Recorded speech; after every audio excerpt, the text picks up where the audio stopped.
Hey, how you doing? This is John over at JTech. Gonna do a quick demonstration on a in-cab inspection. This inspection will be done pretty much before hitting the road and carrying your load to wherever your destination may be.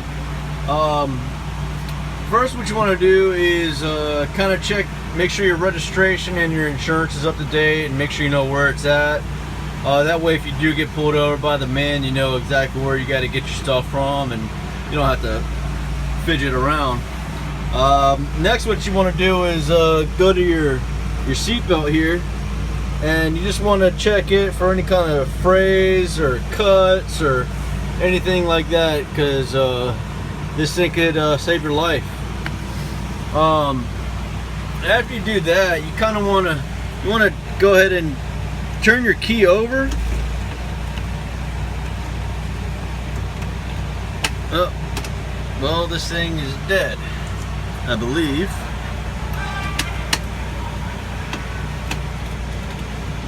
Yeah, this thing's dead. Well, this might be a little bit difficult, but what you want to do is you want to turn your key, all right?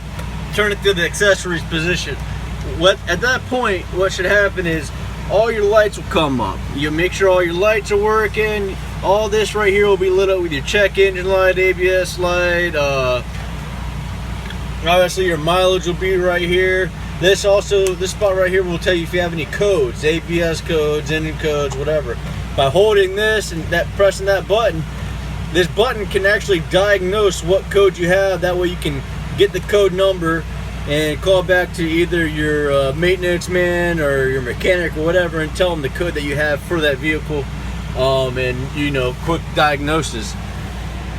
Once you get that done, make sure all your lights are on. You go ahead and crank up the truck.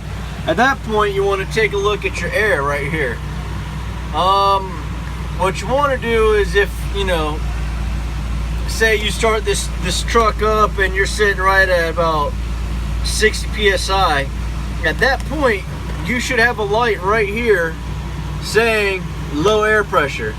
Then what you want to do is you want to make sure that you build up air pressure within the quick amount of time, and once you get to about 125, 120 is when you should hear a purge out back underneath your truck or wherever you have that.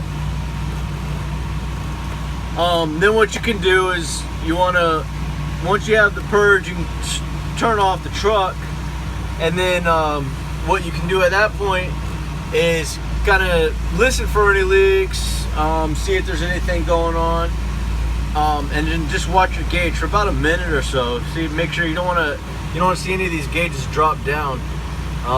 If they do, then you do have a serious leak, especially if they're dropping down within a minute. But also what you can do is you can just press your brakes a couple times, and make sure that you should only be losing about 5 pounds per press on the brake, but you want to make sure all your buttons work, defrost, all your speeds, everything like that's working. Horn's working. You got your air horn up here. Yeah, that's gonna be it for this demonstration. Sorry this truck was not in working order, but hopefully you get the idea. Thanks.